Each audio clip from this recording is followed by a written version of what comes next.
I have some really good news today for you, because behind me I have the all-new 2020 Jeep Gladiator Mojave. This is supposed to be a fast off-road truck that's good for dune bashing, and it's brand new this year. And next to it, of course, I have our very own Gladiator Rubicon. And did Jeep just build a Ford Raptor fighter? Well, let's find out in this first review. I'll show you all the features of the new Mojave, and also at the very end, I'll show you the pricing.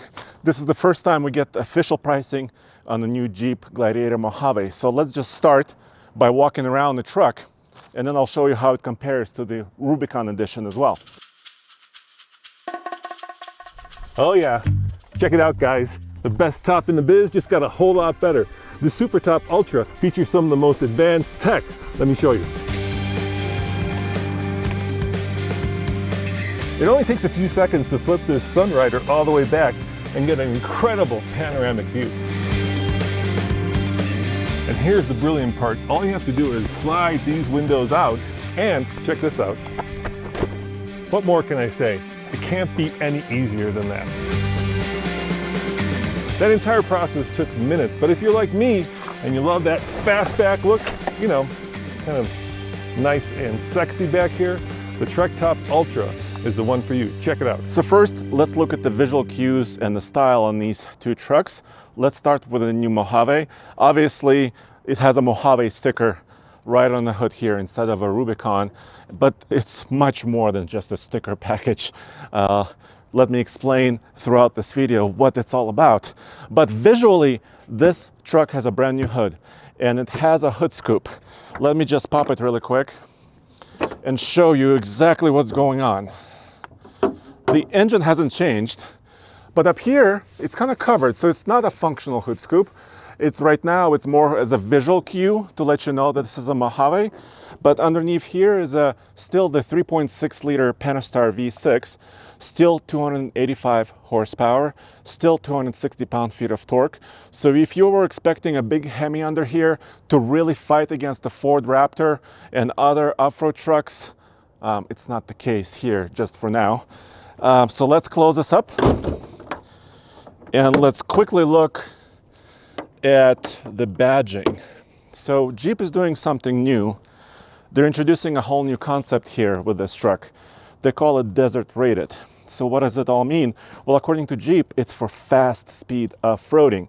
So running hard over kind of flat stretches of the desert, dune bashing, and it has a suspension to do it, which I'll show you coming up.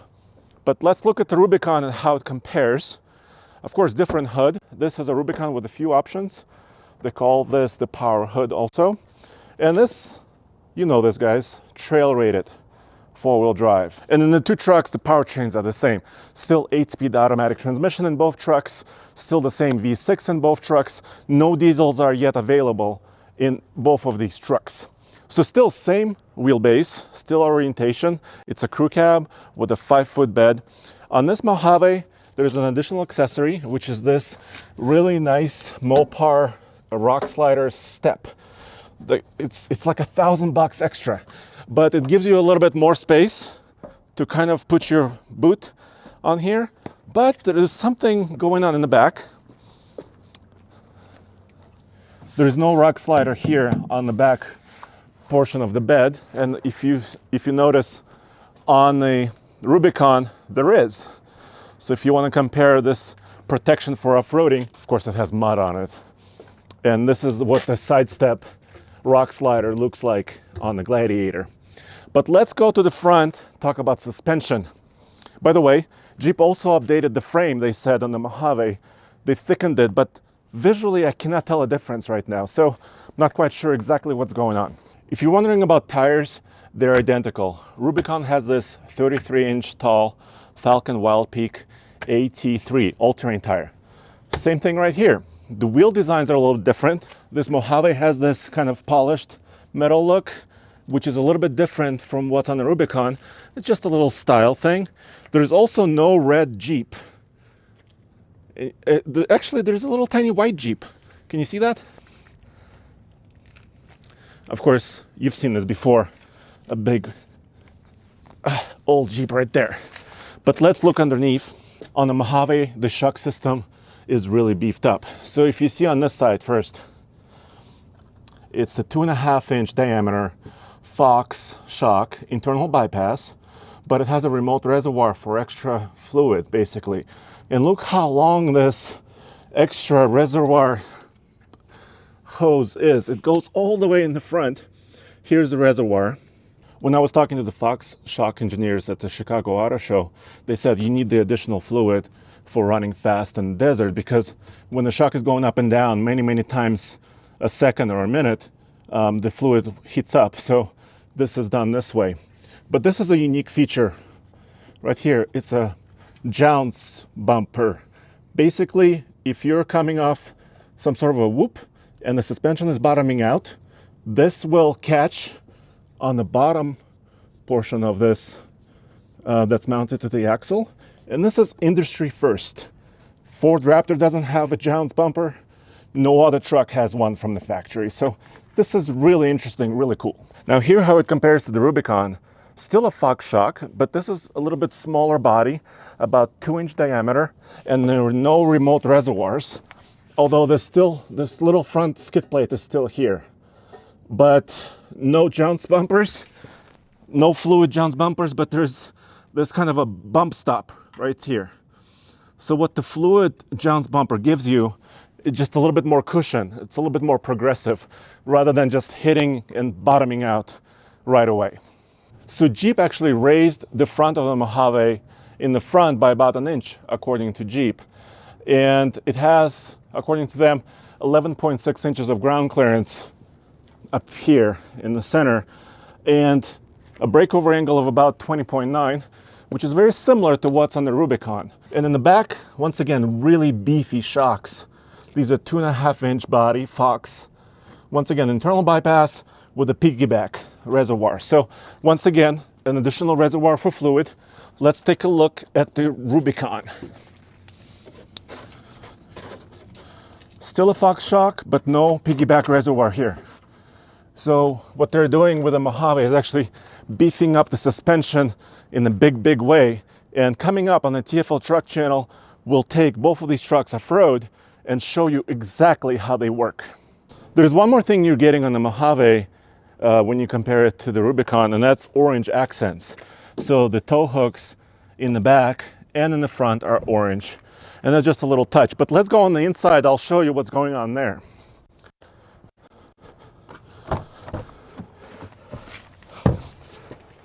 Here's my tape.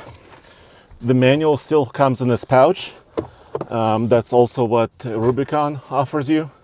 That's not a big deal, but a lot of things change on the inside. So let's take a look. First of all, you're getting a much thicker steering wheel with thumb holds.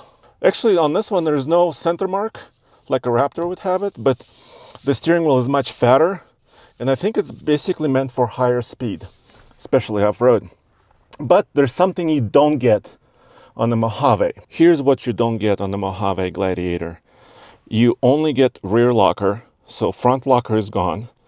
That's available on the Rubicon. You also get a front disconnecting sway bar. That's also gone.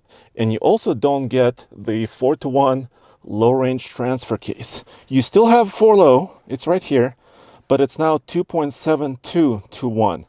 And Jeep says it's just meant for faster speed. You could still shift it into 4-low, right? But you can just go faster, up to 55 miles an hour in 4-low, rather than a slower speed on the Rubicon. You're getting a few more accents with this truck.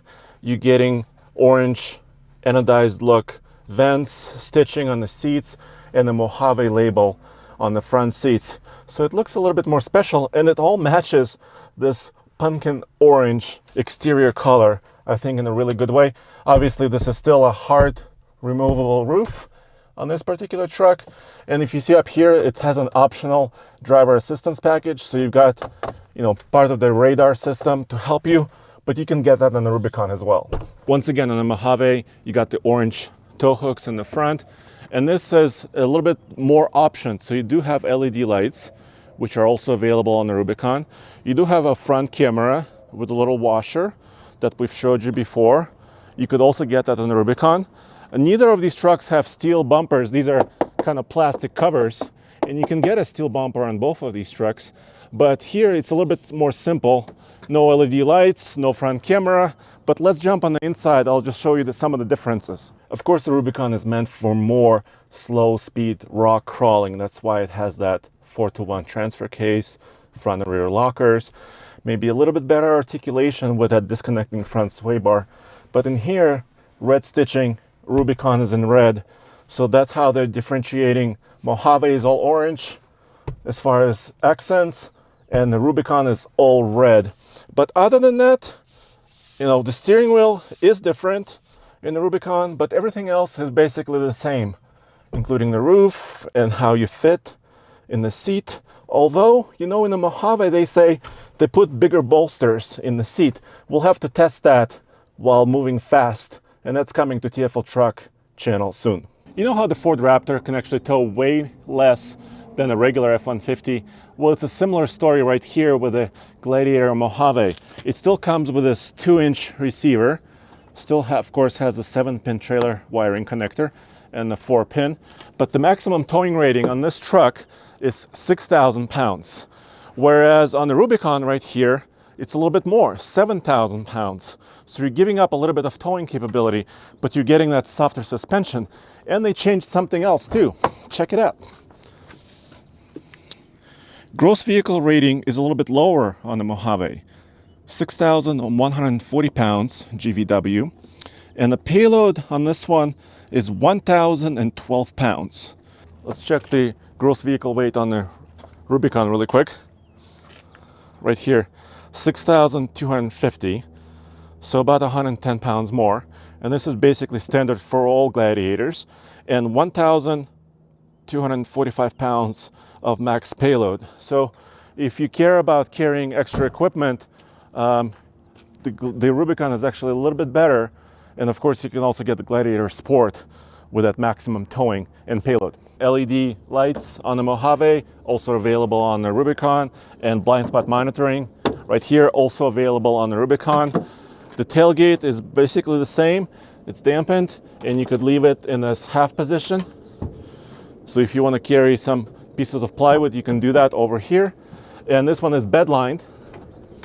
Of course, you can get bed lining on both trucks. So I think you guys can see the differences. On the Mojave, actually, for the first time with the Gladiator, you can lock the rear differential in high range 4-wheel drive. So you can actually have that rear locker enabled and still go very fast, maybe through those dunes. But let's get to the price. I promised this to you. So first, this bigger sticker is from the Rubicon. And this truck belongs to us. Starting price, $43,875. Mojave, starting price, $43,875. They're identical, but it gets a little bit more complicated because of all the options, right? This Gladiator is optioned to $55,355. This is before any discounts or any deals, etc., etc., etc. By the way, fuel economy is 19 combined, 17 city, and 22 highway. Now on the Mojave, same fuel efficiency, 19 combined, same engine, that makes sense. But this one is optioned to $60,805 because it has those additional things like the LED lights and the front camera and the driver assistance package and the blind spot monitoring and those side steps from Mopar. But you can configure both at the same price. They're not cheap trucks. They're some of the most expensive mid-size trucks out there. So what do you think? Did Jeep actually build a Ford Raptor fighter? Well, we actually have to take them into the mountains, which we'll do very soon, and actually see how it runs at fast speed.